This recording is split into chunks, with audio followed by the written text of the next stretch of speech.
Hello everybody, welcome back to the Tokyo FinTech Podcast. Today we welcome David Brear, who's the Group CEO at 11FS, based in London, and a well-known disruptor, innovator, and digital evangelist. So let's get the show on the road. So David, how are you? Good morning. Very well, thank you. How are you? Very well too, thank you. Thanks for taking the time. Great offer, and thanks for putting us out on LinkedIn. I couldn't resist and try and get your perspective then. Yeah, no problem at all. I mean, there's a lot going on, but trying to continue doing as much as we can to support communities anywhere on the planet at this stage in terms of the stuff that's happening. How are you doing though? It's obviously quite a weird time, isn't it? How's everything from your neck of the woods? Many of the companies in Japan are still much more of a face-to-face and presence culture. It takes them a little bit longer to get used to it. What plays into this a bit in a positive way is that folks were preparing for the Olympics, of course, and they were telling everybody to stay at home during the Olympics. So there was a bit of the infrastructure prepared to actually allow this and ease people into that. So if this had happened last year, I think you would have seen many companies that don't even have the technology for people to log in remotely. A lot of the banks in London actually said something similar. I mean, during the 2012 Olympic Games, there was tests to remove congestion within London. For 1 week, many of the banks actually moved to do more significant working. Like, it was nowhere near 100%, and it was only for a week. But they've had a couple of trial runs at this anyway. But people seem to be getting into a good pattern of it now, though. I have to say, they've adopted it. Necessity is the greatest sort of spur of innovation, isn't it? Now that you have to, people are finding out a way, aren't they? Communities can be continued online. I think anonymous communities work perfectly online. Communities where people are trying to shape identity or really learn from other people, or just the warmth you can get from being around a group of people who are so passionate about the subject matter in the way that you are. That works best face to face, and I think will always work best to face to face. So there's a place for digital, but humans are pretty good, right? Definitely. One of a Japanese minister come into our office not so long ago, actually. He was minister in finance and brought some sake in, and honestly, it was the smoothest sake that I've ever tasted in my entire life. Got a real taste for it now. It's definitely something when we're not in lockdown I'll be looking for sure. With 11FS, you did work for Standard Chartered in Hong Kong, right? Yeah, Hong Kong, Singapore, various different places that they're at. I mean, the thing in Hong Kong was really, really interesting. You know, they're actually a really great company. Samir, who runs APAC, Mary, who runs Hong Kong specifically, are very, very passionate about actually delivering real value to their consumers. So for us, they're really easy people to work with. Dennis Govan over there, who's the CEO of Mox, I actually knew when he was back at Guaranty Bank as well. He is one of the most entrepreneurial bankers that you'll kind of come across. Like, he's got a work ethic like nobody else I've ever really come across, but a real relentless focus on making things happen. And the product that's now built, it is great. There's a really great culture in that team and a really great team there as well. So they're doing a really, really good job. You know, it's interesting, more and more of those types of projects are happening because organizations sort of see that the way to the future is by disrupting themselves rather than waiting for other people to come along and do it to them. So for me, seeing the willingness in, like, say, Mary and Samir, but even up to Bill as the CEO, I think organizations that you can see that will succeed are the ones that haven't just ossified around the success that they had to get them to where they are, and are continually looking for threats and opportunities to evolve. I think, as we've seen with Corona, then different things can be used as the catalyst for very significant change in organizations. And, you know, in this instance, those guys have used the threat of the future and everything that's kind of happening around them as a way to challenge themselves and prove to themselves that actually, again, I always say this, it's not what you do, it's the way that you do it. And so much of Mox started with the way in which you did it and the way in which it was set up. And that's really why, with such a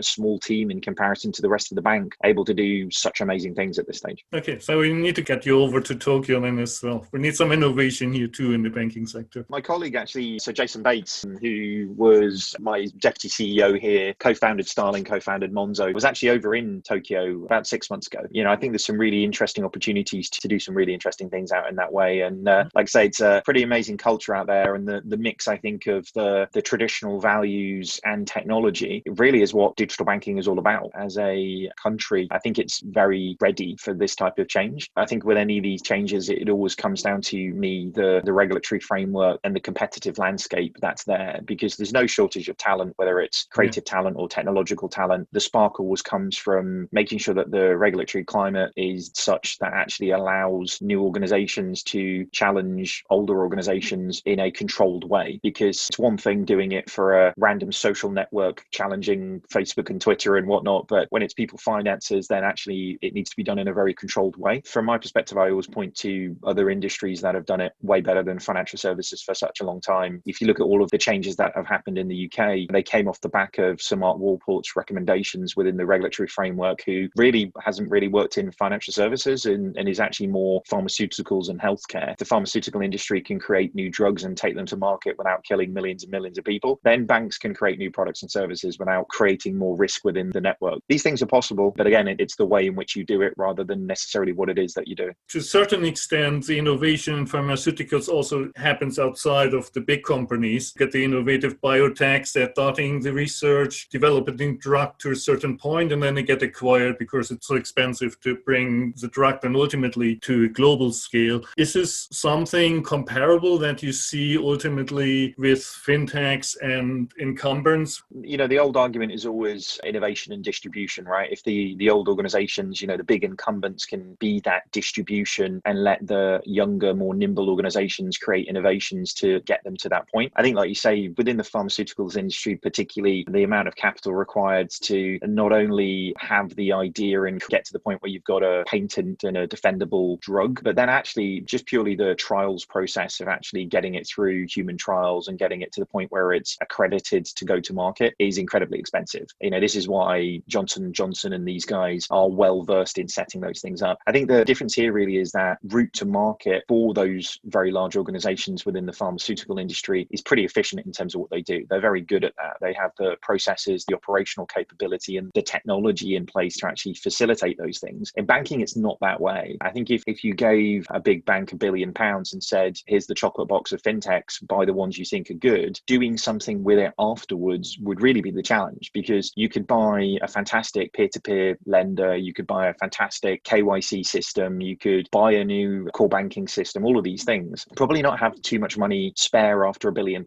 but then actually integrating and weaving all of those things into a tapestry of a great service for your customers is really the really difficult thing to do, let alone generating something that actually means something, gives meaning to it from a consumer perspective. So while there are lots of laterals around reducing risk when testing, I think the banking industry have got, and financial services as a whole, throwing insurance into the mix here as well, I think they've got some real specific challenges. And most of them, if I'm honest with you, a lot of people talk about technology and a lot of people talk about regulatory pressures. I think most of them are cultural. If you can establish the mentality, the entrepreneurial spark within those organizations that actually are, it sounds trite to call it a can-do attitude. It's the type of thing you would say to a 4-year-old who's getting out of school, right? But actually, if we can create that spark of painting the picture and creating the future, then actually you find people start to act and shape and deliver in a very different way. And that, if I'm honest with you, when you look at the trends towards many more people starting greenfield organizations, that isn't a regulatory thing. It isn't a technological thing. It's mostly a cultural one. I'm a firm believer that 50 people who love what they do and who are really aligned culturally can do more than tens of thousands of people who are not. And actually, this is really what fintech is shining a light on. It ain't what you do, it's the way that you do it. Coming back to the product angle, I always start my presentation saying the last invention in banking was the ATM, which was Barclays in 1967. And since then, we haven't really seen much new. And the way we're thinking about products hasn't really changed. The current neobanks, when you look at N26, have Mambo underneath, great product, but it's also something that still predefines a product in a classic banking sense. Will we see a generation of neobanks that will actually completely redefine what a banking product is, and what would be the enabler for that? There's probably a few different angles to kind of answer that question. So if I start with the sort of where we are, arguably there's been so much talk about digital banking, but I honestly don't think we've seen digital banking. I think we've seen digitized banking. And I think there are good reasons for that in some sense. If you look at the incumbent organizations, digitized banking is there because it's their frame of reference that they understand. They've taken branch-based banking or telephony banking or pieces of paper that look very similar and taken them into the world that they felt was right at the time. Nobody really could have predicted back when this really started that digital would be everything. Digital was a channel, it was a distribution point for the products that you've had for 200 or 300 years, depending on which organization you're sort of pointing at. And unfortunately, I think the whole system is set up to continue products in the way that they are. If you look at the way in which organizations are fundamentally set up, I blame McKinsey for most things, but I think it was a 1963 study by McKinsey, which basically the banks were asking them how they should structure themselves, given they're doing so great, given their mergers and acquisitions, given they're getting bigger. And the suggestion was to organize around products. So we've organized around products. The regulator regulates by specific financial instruments. And then all that happens now is that manifests itself up to humans. When the human was the interface between the other humans, then actually there was a very good service between what those financial instruments were that were created and actually how you weave those financial instruments together to conduct your day-to-day life. Sadly, the reality of most geographies banking right now is, given the reduction of humans between the interface between the customer and the technology, now the consumer is having to do more of that work to understand, well, what is an APR? Should this go on my mortgage, or should this be a loan, or should I use my credit card for this thing? So the long standing of banks being the most trusted, educated, best sources of reason of how to maximize your financial well-being are just fallen away over the last decade as digital and digitized banking has become much more prevalent. So that's, for the big incumbent organizations, I think is really the challenge. And that's why it comes back to a mindset shift of digitized and digital are fundamentally different things. And if you keep trying to digitize paper out of it and remove processes to digitize the process that you've got, you're never going to realize the potential. And that comes back to exactly what you said, which is, if you're solely moving what you have into a digitized world, then actually every silo of your product in the back office of your organization becomes an unbearable operational cost. We're at a state now where, given its loans are regulated, credit cards are regulated, mortgages are regulated slightly differently, suddenly we've got monolithic architecture in the back office of all of these organizations that does probably 60 or 70% of the same thing with some slight nuances and some slightly different vendors. Even like you say, some of the newer sort of core banking systems that are there are based on monolithic architectures and different product engines for different pieces, which for me makes totally no sense given the world that we live in and the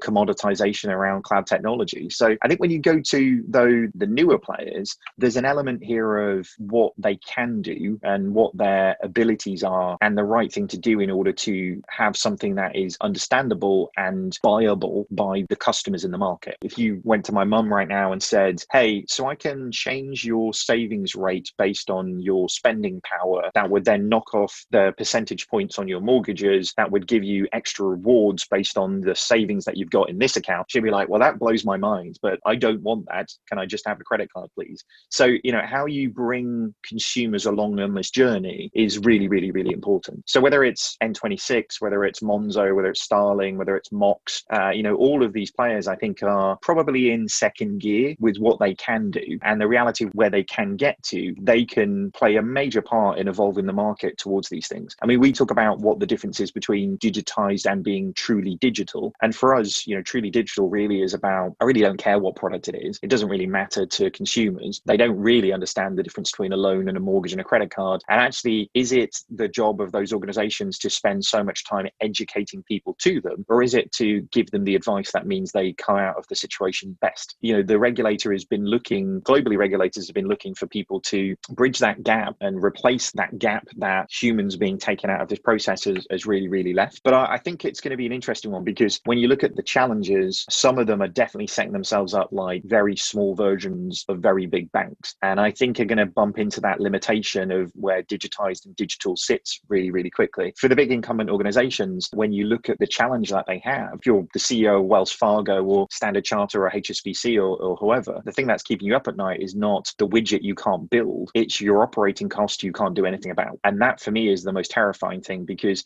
if banks keep building in silos, their operating cost is always going to be multiple billions just to keep the lights on. And when I come back to that saying again, it ain't what you do, it's the way that you do it. And if the way that you do it requires your organization to spend ridiculous amounts of money every year to maintain an IT estate that people may have retired at this stage who actually constructed it, what is required is really deep-seated technological change. And I hope Corona will be the catalyst for for a lot of these things that were optional or hoping that they could change when it comes to core banking or perspectives on services and how these things kind of interweave. I'm hoping now we're at the level where people realize that digital is just, it's not optional. This is the future of your business, but it's the present too. So we touched upon quite a few items out of your book, How to Build a Bank. You wouldn't have written it with 11FS if there weren't many people out there who actually want to build a bank. So why does everybody want to build a bank suddenly? With any content that we do, we follow the process of document rather than create, if that makes sense. So for us, there's plenty of organizations out there now who are, I mean, in the US alone, there's 18,000 financial services organizations, I think 5,000 banks and lots of different community banks.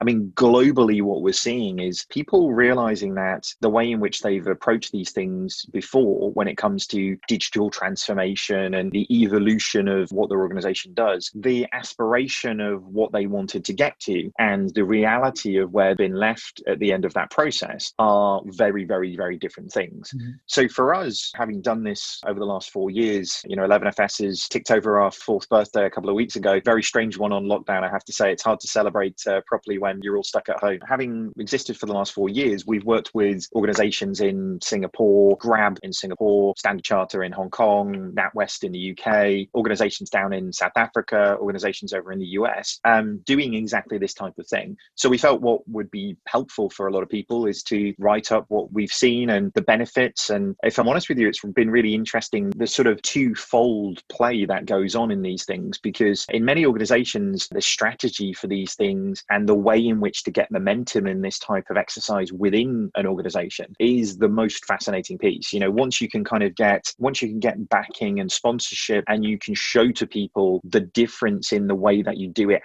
then actually people get really excited with it. There's a real amount of momentum, and actually it sort of galvanizes the organization around people building the future. I mean, many of these challenges to themselves it's like us sending a probe out into space to look for life. If you kind of think like the big incumbent organizations are ecosystems in their own right, given the vendor landscape and everything that's going on. And over the period of a couple of 100 years, some parts have sort of ossified and slowed down in terms of the evolution of where those things are. And very often the opportunity that we're given with these organizations, like say whether it's in Singapore or whether it's in the US or Europe, is to push the boundaries and unthink some of the things that have made those organizations what they are today. And that's fantastic. I mean, like I say, whether it's Bill at Standard Chartered or whether it was Alison Rose at NatWest, there's a real commonality, I think, between the thinking of CEOs in those major positions, which is, again, if we don't do this to us ourselves, somebody else is going to come along and do it to us. I've always said this. I mean, any first step of any journey is usually somebody admitting there's a problem. And actually, you've seen many organizations now saying, look, maybe we don't know best on this. We've seen retail organizations or technology companies that have been around for much shorter periods of time that we are, adopting technologies and operational processes that we don't understand, that now have operational efficiency and speed to market that we only dream of. So adopting those processes and practices for me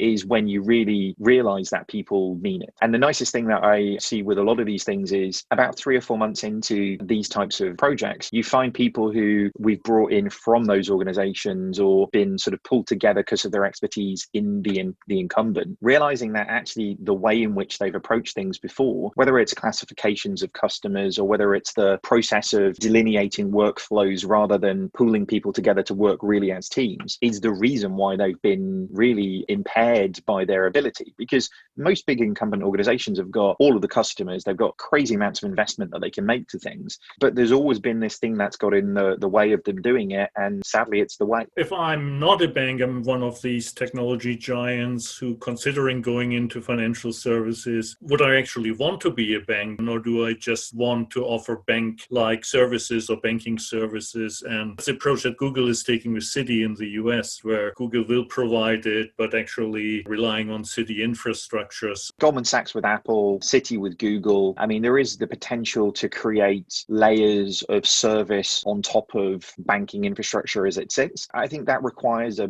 base level of capability of the incumbent to provide those things, because if you look at the infrastructure and the architecture of many very large organizations, the KYC system is welded to the core banking system, which is welded to the AML system. And actually, it becomes a very significant limiter And while for Google or Apple, they can get the thing that they need, Citi and Goldman Sachs are not addressing that operational cost issue. What we can very quickly get, and actually what we've seen is happening with coronavirus now, is banks are set up to deal with a certain amount of demand. If Apple, with 800, 900 million people potentially wanting an Apple credit card, can Goldman Sachs' systems cope with running that type of velocity through it 24/7, 365? I mean, Goldman Sachs are in an interesting place because actually they have invested, obviously, with everything that they've done with Marcus to renovate the estate that they had. Bo Hartman over at Goldman Sachs has done a lot of that work to get there, but many organizations have not done that work. And I think it's really interesting to see. I mean, those partnerships, and definitely in Hong Kong and Singapore, we're seeing more and more partnerships between financial services organizations and places to allow distribution, whether it's,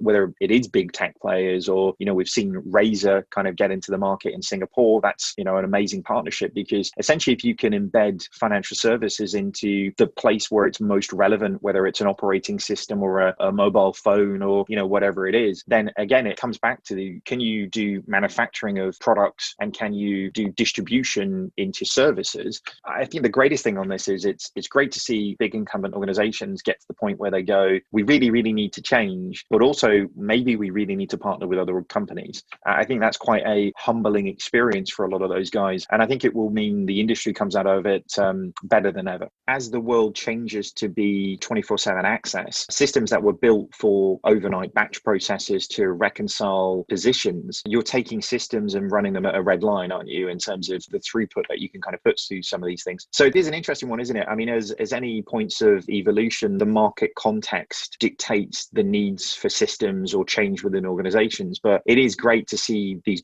gigantic players actually taking the steps that they need to be relevant in today's climate. So open banking, of course, UK have been a leader. How do you see this evolving? Will we get open insurance, open anything? Australia has taken the different approach of saying, or the customer data rights, it's called, to open everything. Where are we on that journey? I mean, it's been a really interesting one with the thing that's happened with PSD2 and then sort of onto everything that the CMA 9 have done with open banking here. I mean, it's been a slow burner to get to where we are today because, again, a lot of the technological difficulties of the big incumbent organizations to embrace APIs and microservices, particularly to kind of expose things in a way that was stable and that actually people could do interesting things with. As always, it's not really about the technology, but it's about the problems that it solves for people. And again, bizarrely, everything that's happening with coronavirus right now, we're seeing people picking up APIs from open banking and starting to solve new problems that people actually have today. So I'd say it is working. I'd say it's sad that it took a regulatory mandated thing to get us to the point where actually people needed to embrace it and move forward. I think there are very few banks, BBVA being one of the few examples of people who really have embraced exposing APIs, and not only exposing APIs and data, but working with third-party developers in a very sort of different way. And most other organizations have really seen this as a threat. If you look strategically at that, people are defending what they have rather than looking at what the potential of the future is. And actually, in a micro, that's their strategy on this. But I think if you extrapolate that out, that's probably the macro view of actually where their strategies really have been for a decade. We're number one, let's defend the territory. So to our point, given the fact that most regulatory regimes globally are increasing competition within those landscapes, then actually big banks have been used to defending smaller banks or smaller players for decades. And now that we've got the Apples and the Googles and the Amazons and the big tech players, the Razors of the world coming in and being really challengers of equal size and scale, and many bigger. People like Apple are top or second largest company on the planet, aren't they, at this stage in terms of where they're at. So, for the challenges to the banks now to not be other banks, but really to be other organizations that people genuinely love. The brands that are challenging financial services right now are very different. That offers a very different challenge for those companies to respond to it. Now that they've been forced into it in the UK, UK, then actually, we're really starting to see the benefits. And I think the best thing right now is many of the things that are coming through to respond to the changing landscape with coronavirus are using open banking, but not really having to talk about it. It's about what it does for the consumers, not really how it's been made. And I always say, it's like, I have no idea how a combustion engine works, and neither does anybody in my family. But the fact that when I press the accelerator, then it moves forward is awesome. Same with open banking. Nobody really cares about APIs and all that type of stuff. As an industry, we've geeked out about it for the last 5 or 6 years. But when it starts really impacting the services that are delivered to people, that's when it really matters. I mean, it's good to see in most regions we work, people are really getting ahead of the curve. They're seeing what has happened in Europe with PSD2 and what's happened in the UK with open banking, and really getting ahead of that curve now because they can see that it will come to their region. I'm seeing banks in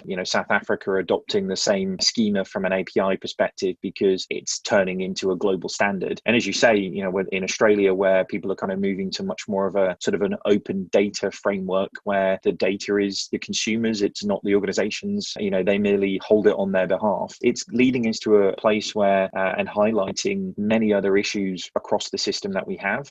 Identity is an area where particularly it's sort of pointing to real gaps in the capability, both locally in regions and globally also, that actually, without really addressing it, our ability to do open data and provisioning of access and really put people in control of the things that they have and understand where their data and understand where the information is being really used. I think when it comes to the opening of platforms, when it comes to the continued sort of push towards this, it's definitely going to be an evolution rather than a revolution. But I think it will definitely be an evolution that's driven by delivering value to consumers. Those things that do that will then just become the new norm. The things that actually look really, really interesting but don't really deliver value, I don't really see a great deal of take up from a consumer perspective. We went through this with the mobile phones to some extent, where you were locked into the event. There was a pain to change your mobile phone provider because you had to change your phone number. And once the phone number became portable, then there was an increased competition. So if open banking ultimately leads us to portable bank accounts and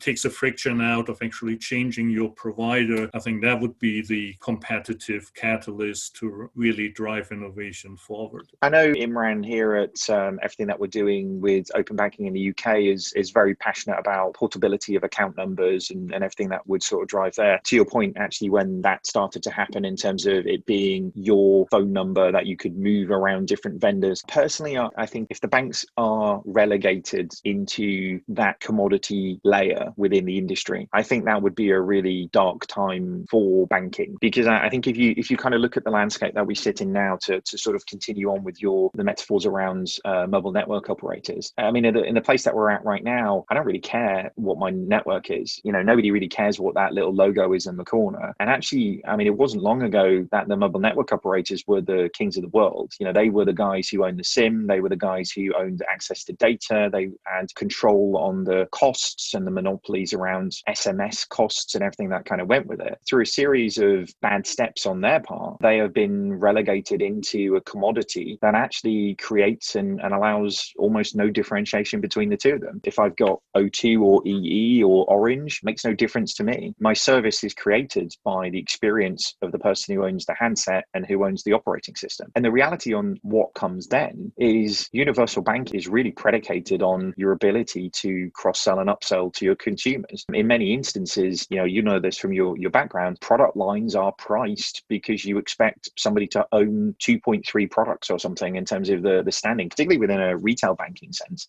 I know it varies into other sort of walks of banking, but if actually your products become so heavily commoditized that actually they are relegated to being those dumb pipes right at the bottom of this infrastructure, any industry where that has happened, the only play that they can have is to become painfully cost effective in terms of the operational cost and the unit economics that there's there to run those organizations and create those products. And we know from where banks are at right now, while they have all of the consumers and all of the spend, the unit economics of actually running individual products in those organizations is a million miles away from where it is with the fintech. Tom Blomfield at Monzo have said it costs them about £5 to £7 to run an account right now. And if you're sitting in a big incumbent, it's going to be £180 to £250 to run an account. The challenge really is if those big incumbent organizations give up the customer interaction, in many instances lose that brand affinity with building the future and and helping people manage the world we live in when it comes to their finances, the relegation to those dumb pipes, I think, can lead to a real unraveling of the fundamental business model of many of these organizations. And that's a pretty terrifying prospect. Again, if you're a senior banker listening to this, that's the reality you're sort of walking into right now with maybe not even knowing it. Pure capitalist, and especially your comparison of saying the incumbent banks are almost 30 times more expensive to process the same stuff down these pipes and provide the same level of service. It's a bit like coal-fired plants, and we've shut down all the coal mines a few decades ago. Maybe it's time to get to the next generation of that infrastructure banking as well. I think so. I was too young to remember Maggie Thatcher shutting down all the mines when that was happening. I vaguely remember clips of it on TV, but I'm a little bit too young for that one. The similarities is definitely there. I mean, in banking, it's shutting down of the branch network. I think if you look at even organizations that have always been predisposed to doing it one way, I mean, look at BP. BP have been so focused on gas for such a long period of time, but are investing now more than almost anybody, I think, at this stage in renewable energy, because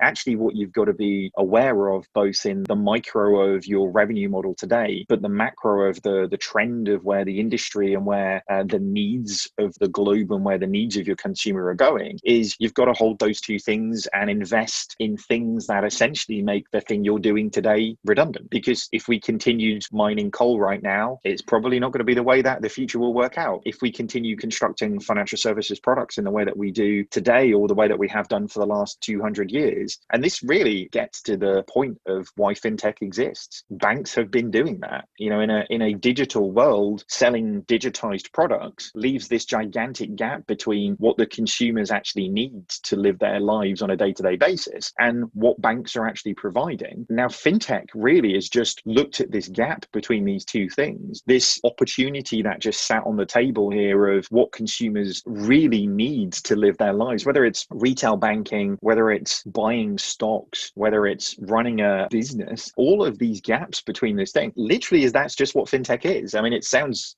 stupid when you say it out loud, but it's just opportunity left on the table, and in comes a bunch of entrepreneurs with good backing from an investment perspective and a can-do attitude, and fintech was born. Last big question. I wanted to cover your 11FS Foundry and understand for the listeners what it is, what it can do, what's the positioning. So it's a pitch time. I mean, our CTO, Ewan, used to be the CTO at Nutmeg, a sort of wealth management organization. But before that, actually, Betfair, which is a gigantic betting organization. I mean, he often jokes that banking and betting are very, very similar. It's about managing risk. It's just a different license at the end of the day, essentially, in terms of what it's providing. So he's not really a traditional banker in that sense. But actually, when he created the in-play capability at Betfair, what they did there was really look at what the need was of the consumer, and actually what the difference real time is to that. And if you're running a book on the World Cup final, or let's say the Olympics, running a thing on the Olympics, and you've got like hundreds of millions of people watching it, and as the wind changes direction or the sun glints over the sideline, you're changing your odds because of the impact that'll have on the performance. And you're able to do that with hundreds of millions of people are watching it and surface all of that up to people to make bets on a second by second basis. Then banking has been left behind, because mortgages and lending and all of those things pale in significance in terms of complexity as it is to that. So for us, what we've sort of faced into with Foundry, and I should say, I mean, rather than going the traditional route of building what we think is the right thing to do and then coming out 3 years later with the answer, we've done it in partnership with DNB, who the biggest bank in the Nordic region, to build out what we think is really the answer to that problem. And the problem really that we were facing into is with all of the intricacies and the interweaving of all of these different services, as well as if you were to aim to take 70 to 80% of the cost out of the back office, what would that technology look like? And what we've done is we've collapsed all of the monoliths. We've created single engines that can create any financial services, or to a further point, non-financial services product, and built it from the ground up. And the partnership with DNB has been phenomenal. They've been honestly the best partner that we could ever have hoped for in that sense, because they have a very strong belief of where they see the industry going, which aligns very well to ours. They've got a great sense of humor, which is always great, and a great partner. And we've been able to establish really, really honest and open communication with them from the get-go, which is really, really good. Foundry Foundry for us is what we think the future of banking technology looks like. And over the course of the next 6 months or so, there'll be some pretty interesting announcements, I think, for everybody on who else shares our vision in terms of where that's going as well. From the way you described it, is this then more comparable to Thought Machine, which is also relatively open engine based and not predefined product? I know Paul and the guys over at Thought Machine really, really well. In fact, we've sort of worked with those guys in the past to introduce them into certain places to make sure. And again, I think that plays a big part on the fintech community is a very close-knit community where we're sort of all in this together to move the industry forward. What I would say is probably different between what we do and Thought Machine. Paul is and the team that they've constructed are amazing technologists, but what they want to be is the layer as close to the tin as you can be. And that's great. The work that they're putting in to create that really efficient, low-cost ledger system is a thing of beauty. What we're trying to do with Foundry moves a lot higher up into the stack as well, because actually what we're sort of finding with the banks that we're building and the propositions that we're building is the complexity really comes not just from a ledger perspective, but actually in terms of the very quick and very cost-effective integration of third-party services or any additional services around the piece. While I'd say Thought Machine is the base level engine, the base level ledger, what we're doing is the core banking system, but actually that full stack architecture. Because when it comes to creating your operational capability for us, again, going back to that, it's not what you do, it's the way that you do it. The advantage that the fintechs have got right now is continuous integration, continuous testing,